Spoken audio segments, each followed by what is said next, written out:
The hum of the servers was a constant companion, a low thrumming beneath the surface of my life.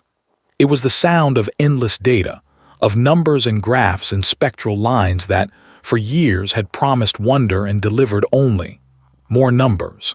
My office, a cramped space within the observatory, smelled perpetually of old coffee and ozone. Dust motes danced in the weak afternoon sun that managed to pierce the grimy window, each one a tiny, insignificant speck in the vastness I was supposed to be charting. Dean. That was me, or at least that's what my ID badge insisted.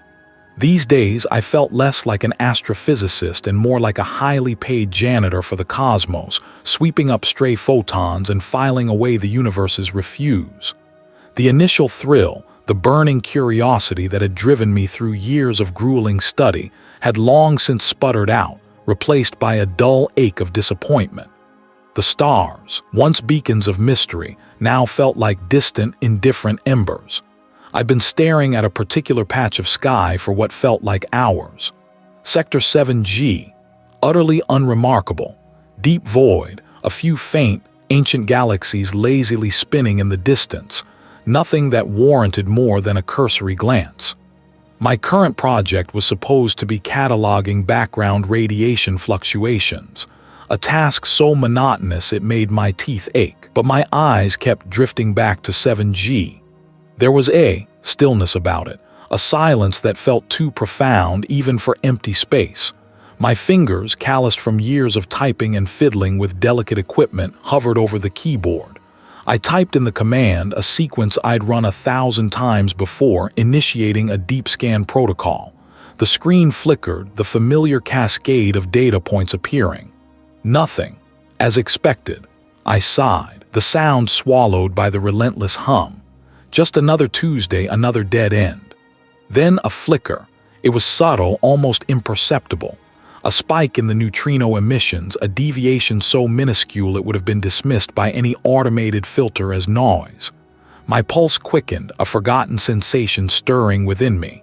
This wasn't noise, this was something. I zoomed in, isolating the anomaly. It wasn't a single spike, but a series of pulses, rhythmic, deliberate. They weren't originating from any known celestial body, no supernova, no pulsar. They were coming from the heart of Sector 7G, that barren expanse. My breath hitched. This was impossible. There was nothing there, absolutely nothing. I ran diagnostics, triple-checked the calibration of the sensors. Everything was functioning perfectly.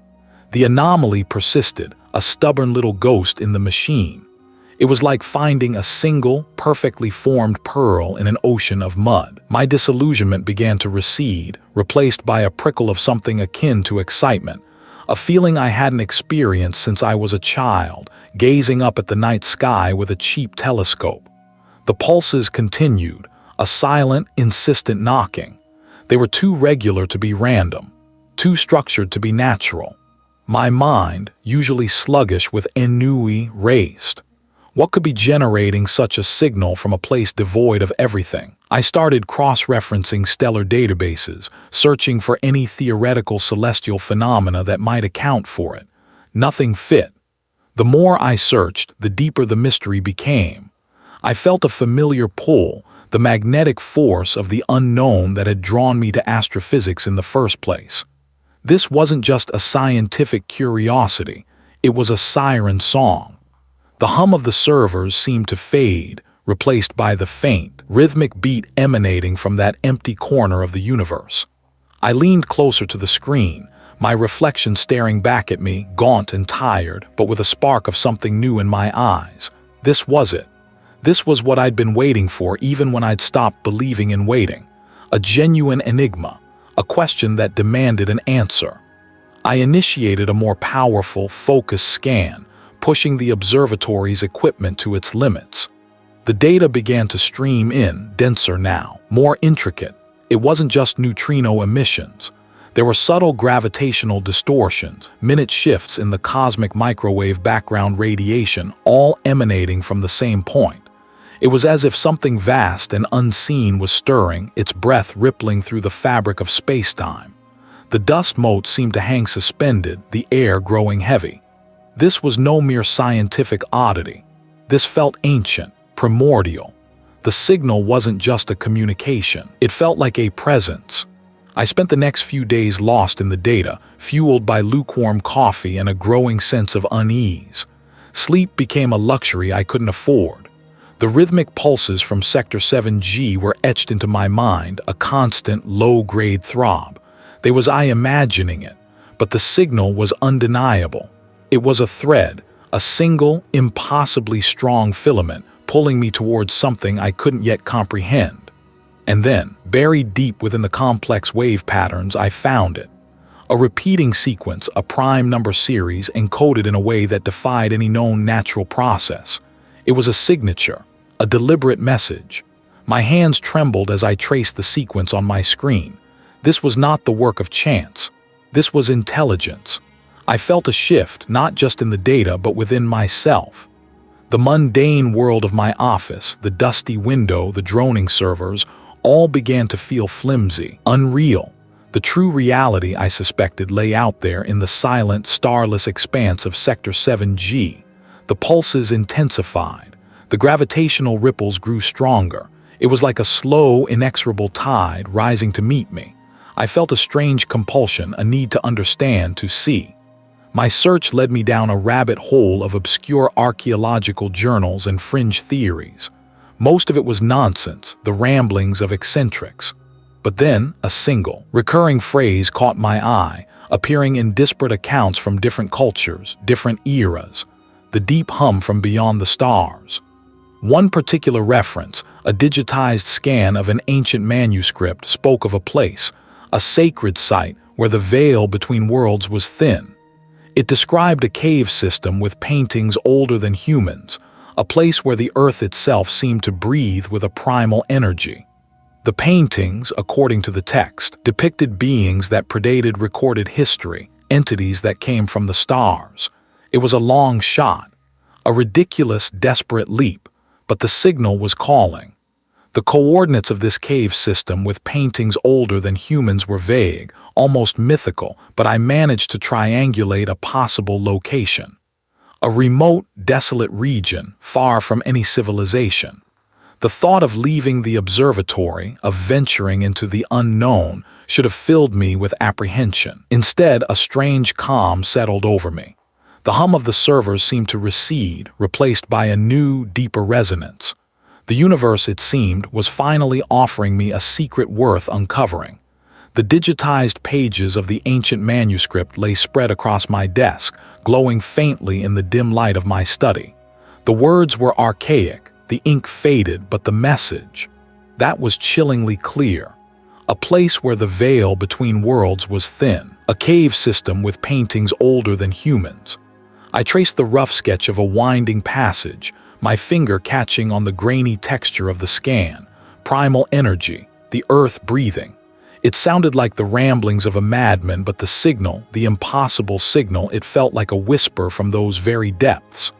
I turned back to my monitors, the spectral analysis of the anomaly still blazing across the main screen.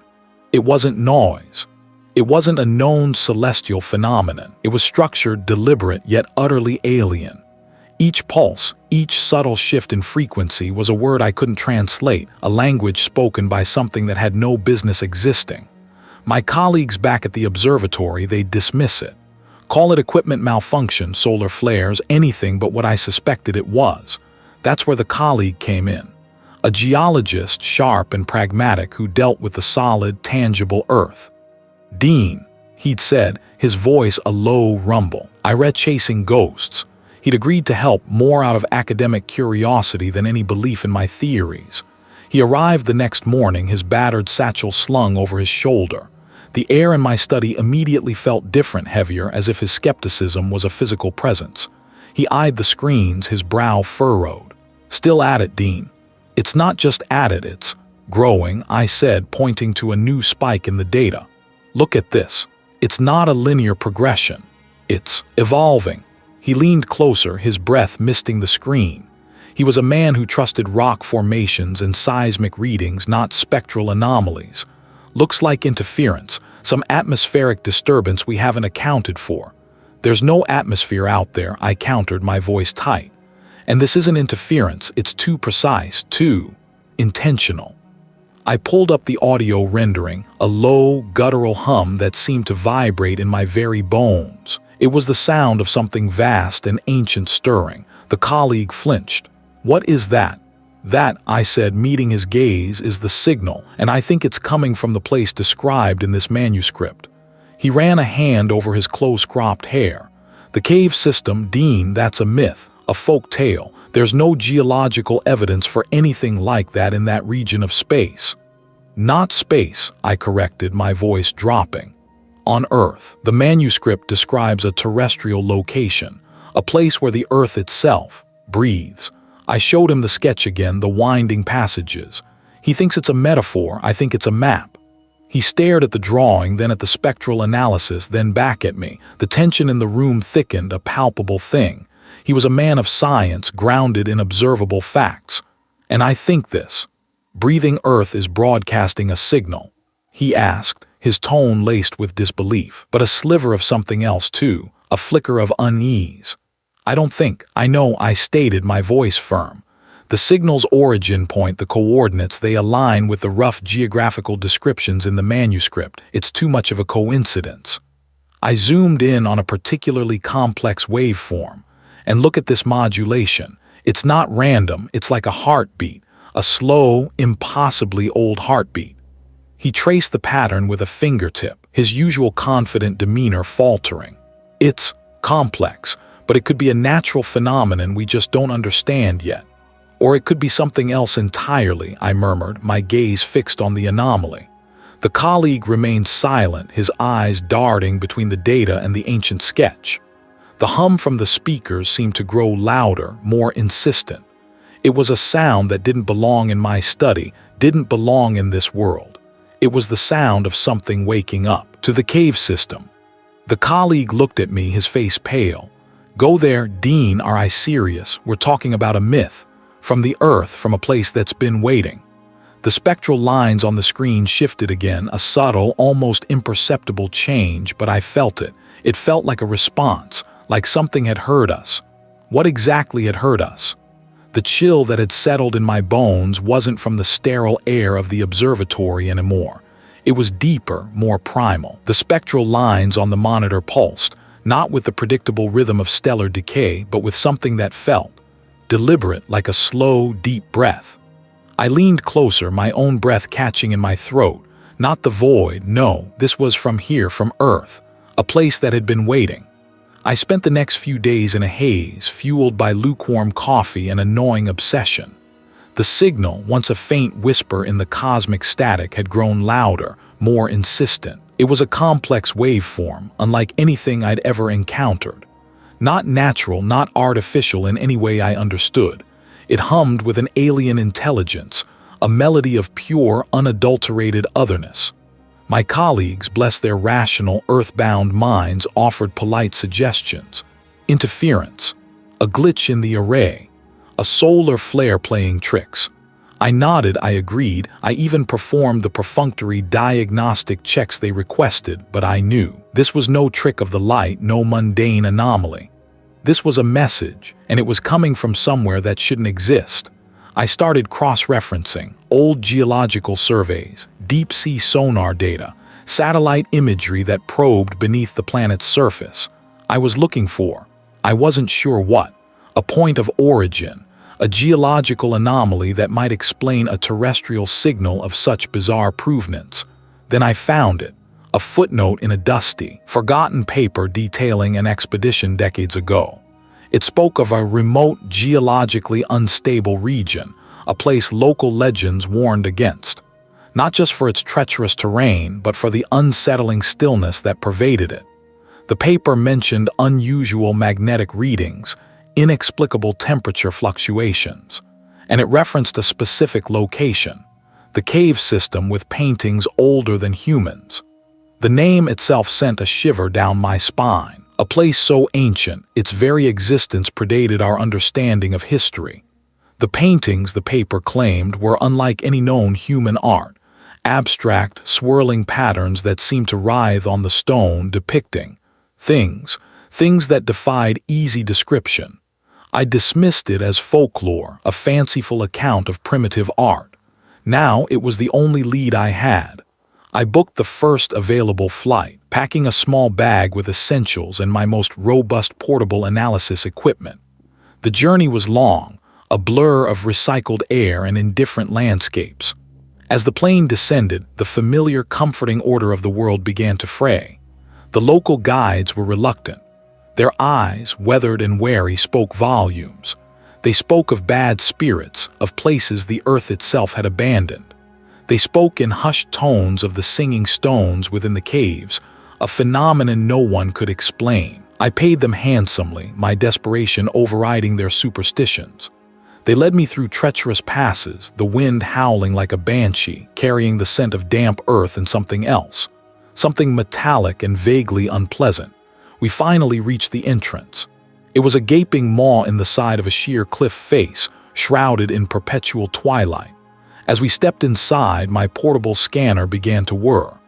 The anomalous signal, faint on the journey, was now a palpable presence, a low thrumming that resonated not just in my ears but in my very bones.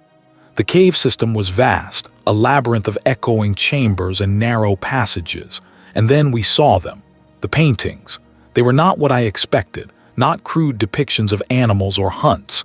These were fluid, organic forms, swirling and interconnected, rendered in pigments that seemed to absorb the meager light. They pulsed with an inner luminescence, an unsettling vitality. The patterns shifted, or seemed to shift as I looked at them, my eyes playing tricks. My scanner's readings spiked. The signal was strongest here, emanating from deep within the earth, from beneath the very floor of the cave. The paintings, they weren't just art, they were maps. A visual representation of something immense, something that existed on a scale I couldn't comprehend.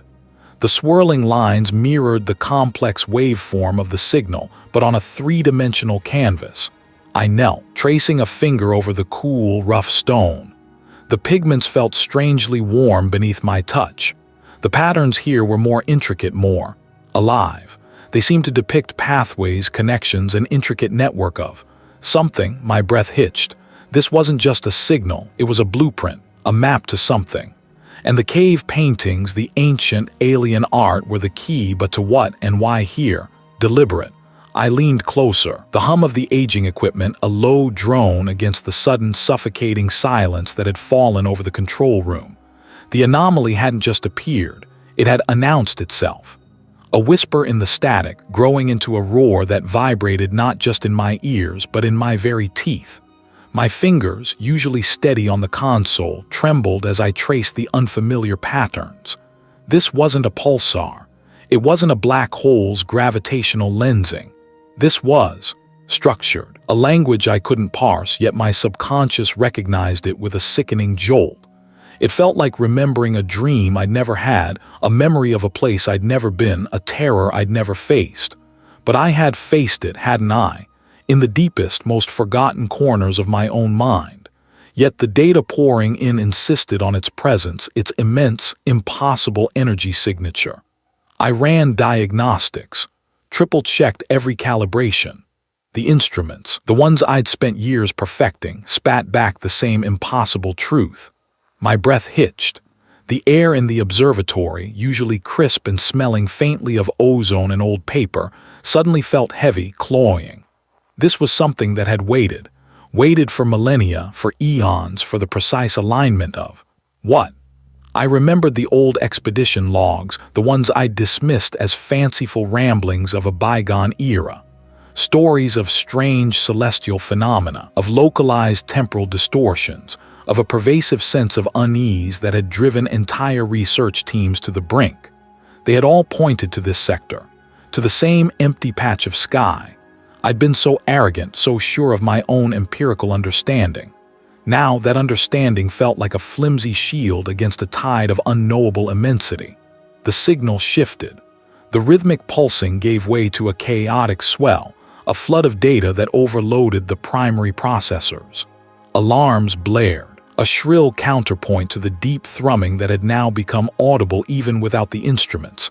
It was coming from everywhere and nowhere, a sound that bypassed my ears and resonated directly in my skull. It was the sound of something ancient, stirring. My gaze fell on a dusty file box tucked away in a corner, labeled in faded ink. Project Nightingale Anomalous Deep Space Transmissions. I'd inherited it from my predecessor, a man who had vanished without a trace years ago, leaving behind only cryptic notes and a reputation for unraveling. I'd never bothered to look, until now. With fumbling hands, I pulled the box down. The cardboard was brittle, smelling of dust and something faintly metallic like old blood. Inside, I found faded photographs of the same star chart, marked with the same impossible coordinates. There were handwritten journals filled with increasingly frantic script. And then I found it, a single brittle page tucked between two thicker volumes. It was a sketch, crude but undeniably detailed, of a symbol, a swirling, impossible geometry that seemed to writhe even on the flat paper. Beneath the sketch, a single sentence scrawled in a hand that was barely legible. "It is not a signal, it is a key." A key to what? My mind reeled. The implications were too vast, too terrifying to grasp. The data streams on the monitors flickered, the spectral lines now coalescing into that same impossible symbol. Not words, not language, but pure, unadulterated meaning, conveyed through a sensation of infinite sorrow and infinite hunger. I stumbled back, knocking a chair over with a clatter that seemed impossibly loud in the charged atmosphere. My heart hammered against my ribs, a frantic, trapped bird. This was no longer about academic curiosity. This was about survival. The signal wasn't just information, it was an invitation, or perhaps a summons. My gaze swept across the control room, the familiar consoles and blinking lights now alien, imbued with a sinister aura. The windows offered a view of the pre-dawn sky, the stars sharp and distant, unaware of the cosmic horror unfolding within these walls. I felt a desperate urge to run, to abandon everything and flee into the anonymity of the waking world. But the symbol on the monitor held me captive, its alien beauty a siren song to the part of me that had always yearned for the unknown. A faint, earthy smell began to permeate the air, overriding the sterile scent of the observatory. It was damp, like newly turned soil, and carried a faint, unsettling sweetness. My eyes darted to the floor, then to the walls. Nothing. But the smell grew stronger, thicker, and with it, a palpable sense of pressure building in the room, as if the very air was being compressed. I blinked and it was gone. There was the strain finally getting to me. The journal spoke of such things: hallucinations, paranoia, the slow erosion of sanity. Yet the symbol on the screen pulsed with an undeniable reality, and the smell in the air was too potent to be dismissed. I clutched the brittle page, the impossible symbol etched into my mind. This was no mere scientific anomaly. This was something that had been here, buried for an unfathomable time. The logs mentioned a recent seismic event, a minor tremor that had shaken the region weeks ago. Could that have disturbed something? Something that had been sealed away for epochs? My gaze was drawn to a section of the wall behind the main console, a patch of concrete that seemed different, as if moisture had seeped through. The earthy smell was strongest here. I walked towards it, my footsteps unnaturally loud on the linoleum. My hand, still trembling, reached out.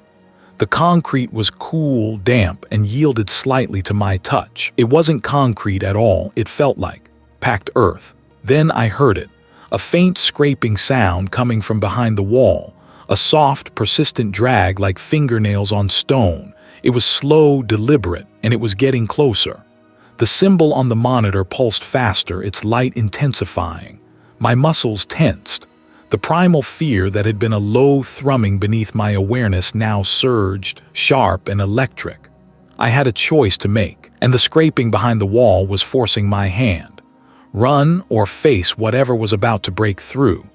My gaze flickered between the pulsating symbol on the screen and the yielding wall. Not from this. What ancient secret lay buried beneath this mountain, waiting for a signal to awaken it?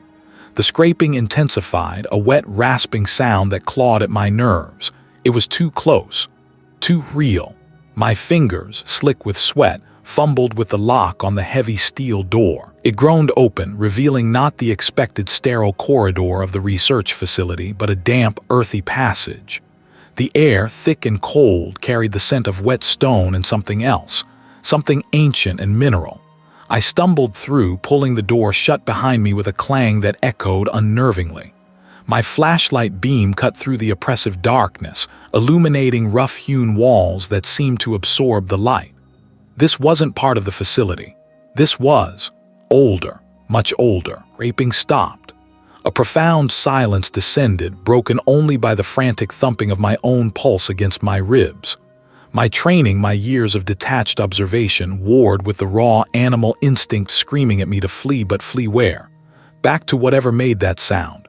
My gaze swept across the walls. They weren't just rough-hewn, they were covered. Paintings, not like anything I'd ever seen in a museum or textbook. These were primal, jagged lines, swirling forms, figures that were disturbingly familiar yet utterly alien. My breath hitched. These were not human, not by any stretch of the imagination. The scale, the sheer wrongness of the depictions. It was like looking into the fevered dreams of a dying god. I ran my hand over the cool, rough surface of the stone, tracing a depiction of a swirling nebula that seemed to pulse with a faint, internal luminescence. The colors were muted, earthy pigments that had somehow endured for millennia, but the feeling they conveyed was anything but muted. It was a sense of immense power, of a primal, indifferent intelligence that predated humanity, predated the stars I'd spent my life studying.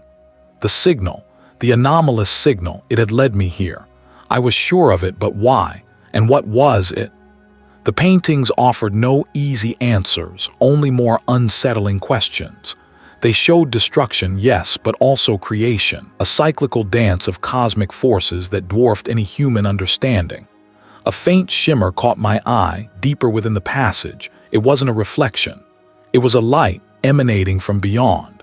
Hesitation warred with an insatiable curiosity, the same curiosity that had driven me to the stars in the first place. My flashlight beam wavered and I forced myself to steady it. I had to know. I had to understand. I moved forward, my boots crunching softly on the uneven floor. The paintings continued, each one more disturbing than the last. They depicted colossal beings with too many limbs, eyes that saw beyond our spectrum, and a hunger that seemed to stretch across epochs. The light grew stronger, resolving into a soft, ethereal glow that illuminated a vast cavern. This was it, the source. And in the center, suspended in the air, was a crystalline structure. It pulsed with that same soft, otherworldly light, its facets shifting and reforming with a silent, impossible grace. As I drew closer, I realized the structure wasn't solid. It was a nexus, a focal point where something vast and unseen was coalescing. It spoke of emptiness, of a longing, of a hunger that had endured for eons. I raised a trembling hand, reaching out towards the light. It felt warm, not the warmth of a fire, but a deep, pervasive heat that seeped into my very being. And then I saw it. Within the shimmering depths of the crystal, not a reflection of myself, but something else. A shape. A form that defied geometry, that twisted and writhed in ways that made my vision blur, my mind recoil. It was a presence ancient and terrible, and it was looking back at me. My hand recoiled as if burned. This was not a signal. This was a beacon, and I had answered it. They spoke of a crossing, a passage, a world waiting to be consumed. My gaze snapped back to the paintings on the cavern walls. They were not merely depictions. They were warnings, and I had ignored them.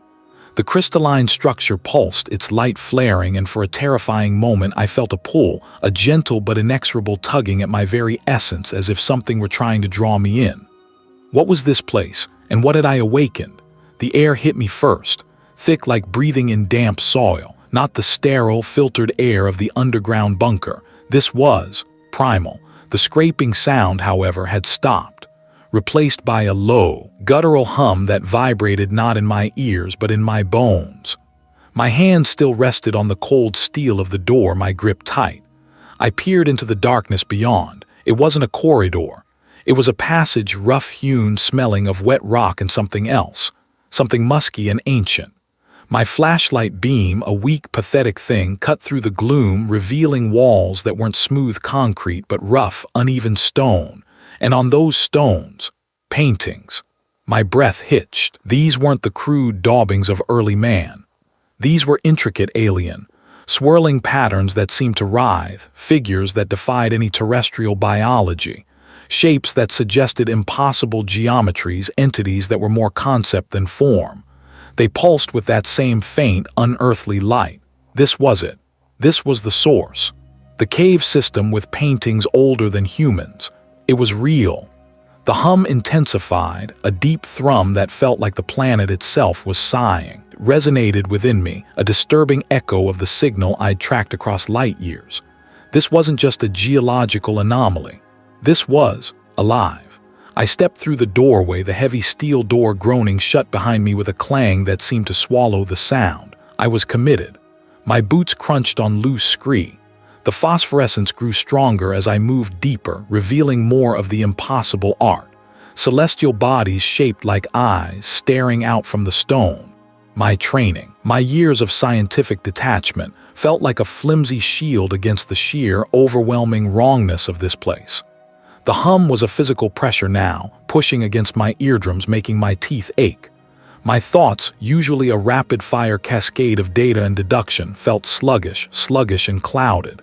A strange lassitude began to creep over me, a desire to simply lie down, to let the hum wash over me. No, Dean, no, I fought it. The signal, the entity, it was trying to, absorb me, assimilate me. I gripped my flashlight tighter, its beam trembling. The painting seemed to shift at the edges of my vision, the static images momentarily animating, the impossible figures seeming to turn their non-existent heads towards me. I reached a wider cavern. The hum was a deafening roar here, yet still silent to the ears. It was a sound felt, a vibration that shook my very marrow. In the center of the cavern, the phosphorescence coalesced, forming a shimmering, unstable vortex of light. It wasn't a physical thing, not entirely. It was more like a tear in reality, a window into something else. And from it the hum poured the very essence of the entity. The paintings on the walls here were different, and within these scenes, recurring motif, a single solitary eye, vast and ancient, observing it all. My eye, it knew I was here. It had been waiting. Dean, do I copy? What's happening down there? We're losing my signal. The readings are anomalous. It was the security chief. His voice, usually so steady, was laced with an unfamiliar tremor. I tried to speak, but my throat felt constricted, my voice a dry rasp. I found it. It's real. The words felt inadequate, pathetic. How could I possibly convey the scale of this? The ancient, suffocating presence that was slowly, inexorably bleeding into my reality. My vision blurred. The paintings seemed to melt, the figures within them reaching out. The hum intensified, a siren song of oblivion. I understood then. The signal wasn't a message. It was an invitation, or perhaps a lure. The entity wasn't trying to communicate, it was trying to become, to spread. And this cave system, these ancient paintings, were its anchor, its point of ingress. The hum was its song, its way of unraveling the minds of any who dared to listen. My comm unit crackled again. Dean, report. What is that noise? It's interfering with all our systems. They were cut off. I was alone. The vortex flared, a blinding white light that pulsed with the rhythm of my own failing heartbeat. I could feel it seeping into me, the thoughts not my own, the ancient alien consciousness pressing against the fragile walls of my mind. It offered peace, dissolution, an end to the struggle. My hand went to the EMP device in my pocket. A last resort. A desperate gamble. It could disrupt the vortex, shatter the connection. But it would also destroy all the data, all the evidence, and it might. It might draw the entity's full attention, its full wrath onto me. What choice did I have? Let it consume everything. The hum reached a crescendo, a piercing, silent scream that threatened to tear me apart. The vortex expanded, its light engulfing the cavern. The painting seemed to glow with an inner fire. I could feel reality thinning, stretching, about to snap. My fingers closed around the cool, smooth casing of the EMP. The choice was mine. Annihilation or oblivion, which would it be? This was primal. My hand still rested on the cold steel of the emergency exit panel, my grip tight. I pulled it away, the metallic clang echoing unnervingly in the sudden quiet. My breath hitched.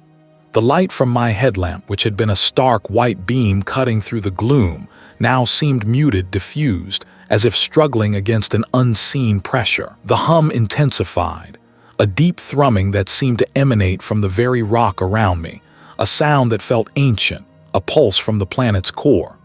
I stood at the threshold of the cave system with paintings older than humans.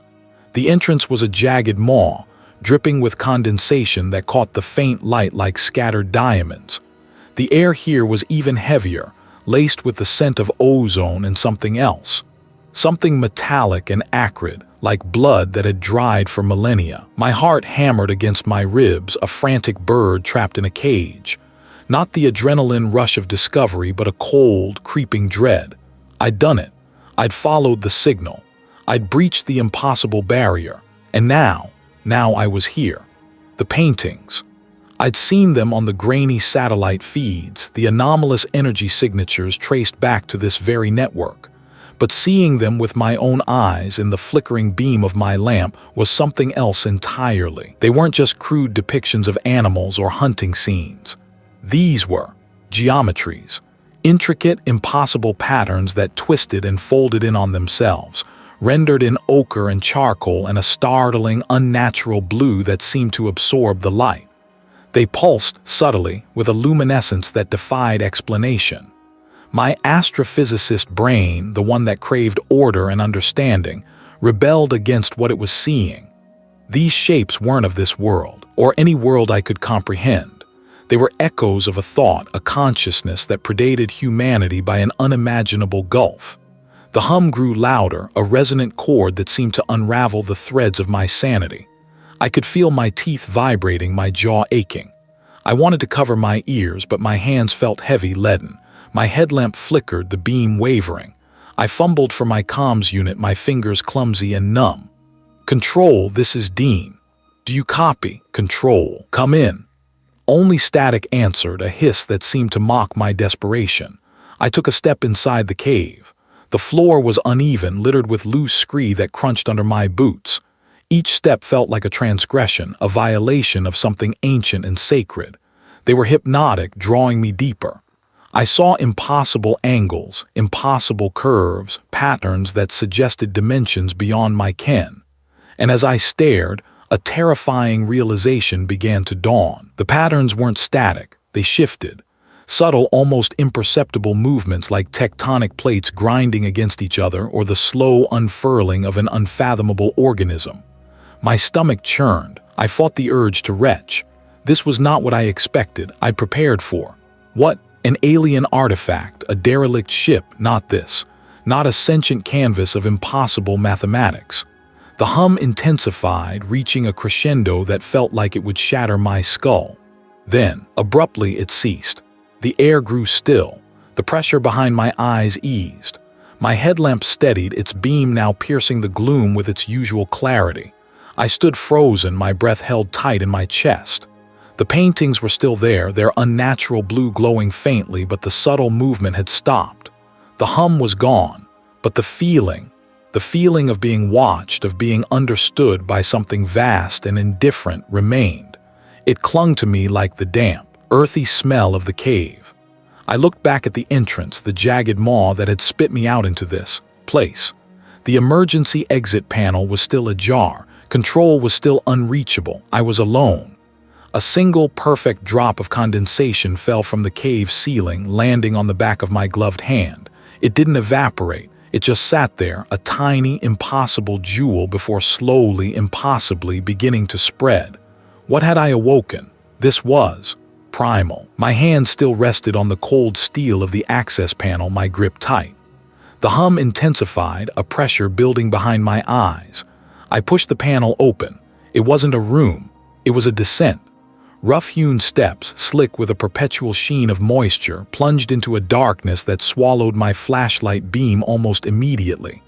The smell intensified, damp earth, yes, but also something else, something acrid and ancient like petrified sweat and ozone. This was it. the source, the cave system with paintings older than humans. I dismissed it as a fanciful label, a local myth. Now, standing at its threshold, the label felt terrifyingly literal.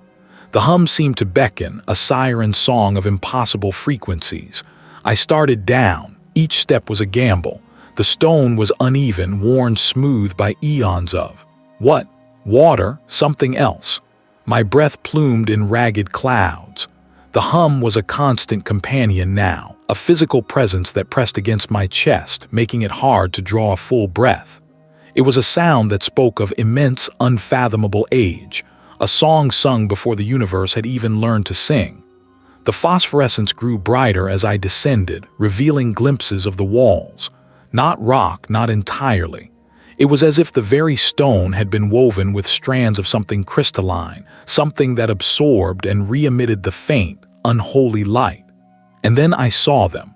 The paintings. They weren't like anything I'd ever seen. Not the crude depictions of animals and hunters from Paleolithic times. These were geometric, impossible shapes that twisted and folded in on themselves, lines that defied Euclidean understanding. Swirls of color, vibrant and alien, depicted entities that were less creatures and more concepts made manifest. Eyes that saw in dimensions I couldn't fathom. Limbs that stretched into impossible angles. They pulsed with the same sickly green light as if the paint itself was alive. My flashlight beam wavered. My hand trembled. This was not art. This was a record, a warning, or perhaps a testament. A testament to something that had been here or had touched here long before the first proto-human had learned to chip flint. The light intensified, washing over me, and for a horrifying instant I felt seen. Not by eyes, but by an awareness that permeated the very stone, that saw through the flimsy construct of my flesh and bone. I stumbled, my foot catching on a loose stone. The light receded, leaving me in a dim, eerie twilight. The paintings seemed to recede too, their impossible geometries blurring at the edges. The primal smell returned, stronger now, almost suffocating. I looked around, my heart racing. The tunnel I had followed had opened into a vast cavern. The floor was a mosaic of those crystalline stones, reflecting the faint light like a shattered mirror. In the center of the cavern there was nothing. And yet there was everything. This was the anomaly, not a signal but a presence, a consciousness so ancient, so vast, it had imprinted itself upon the very fabric of this place. It had been singing its song of existence, a song that had somehow reached my instruments, my mind, across the vast emptiness of space. And it was still here, waiting. I felt a profound, soul-deep weariness, the determination that had driven me here, the scientific curiosity, the desperate need to understand it all evaporated like mist in a harsh sun. What was there to resolve? What truth could I possibly grasp from this? This was beyond comprehension, beyond physics, beyond anything humanity had ever conceived. I turned and scrambled back up the slippery steps. The air grew warmer, cleaner as I ascended. The primal smell faded, replaced by the sterile tang of the bunker. I slammed the panel shut. The hum was gone, the phosphorescence was gone, but the feeling of being utterly, irrevocably insignificant, of having glimpsed a reality that would forever haunt my waking hours, remained. I looked at my hands, the same hands that had calibrated telescopes, that had plotted stellar trajectories. They felt alien to me now, clumsy tools incapable of grasping the true scale of existence. The signal was gone, but it was still there. Beneath the earth, what else was there? Hidden in the deep places of the universe, or the deep places of the earth, waiting for the right frequency, the right moment to sing its terrible song.